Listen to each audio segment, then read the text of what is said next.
Hi, I'm James, an foot and ankle specialist, and today we're going to review two of the softest shoes on the market, the Asics Gel-Nimbus 26 and the New Balance 1080 V13. Now, two of the softest shoes, but I think I would use them for completely different things, and I'm going to explain to you why that is in this video. So first of all, we're going to talk about the stack height on each shoe. So you've got 41.5 millimeters at the rear foot on the Nimbus, with a 33.5 millimeter forefoot, giving you an 8 millimeter drop, so a really highly stacked shoe. In contrast to that, you've got the 1080 13, 38 mils on the rear foot, 32 mils on the forefoot, giving you a 6 millimeter drop, so a lower stack and a lower drop on the 1080. Then in terms of weight, we've got approximately 262 grams on the men's size 9 US for the New Balance, and then in the Nimbus we've got 303 grams for a men's size 9 US. So as expected, with the extra stack height, slightly heavier shoe. Then when it comes to the upper, you've got a lighter upper on the Nimbus and a more plush sock-like upper on the New Balance. You've got a slightly thinner tongue on the Nimbus compared to the thicker, more plush tongue on the 1080. And then you've got a much more cushioned heel counter on the 1080 compared to the Nimbus, which is also set a little bit lower, but it does have that nice gripper to help pull on the shoe. Then both shoes are considered a neutral shoe. However, when it comes to the cushion, I think that's where they're slightly different.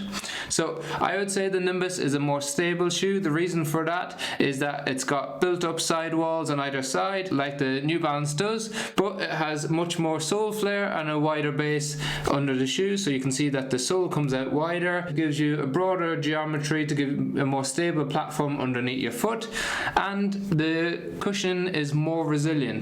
So what that means is when we put pressure on the cushioning, it helps give you pushback, whereas in the New Balance 1080 it's super compliant, so it's super soft, so it really feels like you're walking on a cloud in this shoe. You're getting minimal response back. It's super soft, it facilitates movement in all directions. For that reason, the Nimbus for me is more for recovery and easy runs, but you can do slightly faster tempo in it because that has that extra stability. However, with the 1080, I would say for recovery runs only, and if you have any history of injuries with tendons such as your peroneals or your posterior tibial tendon, I would be apprehensive about running in this shoe because it's so soft, it facilitates so much movement. I think this is the perfect shoe for walking, for moving around on your recovery days, and I would be slightly apprehensive of running it, whereas this is the perfect shoe for recovery runs. So in summary, you've got a lower stack, lower drop, lighter shoe in the New Balance.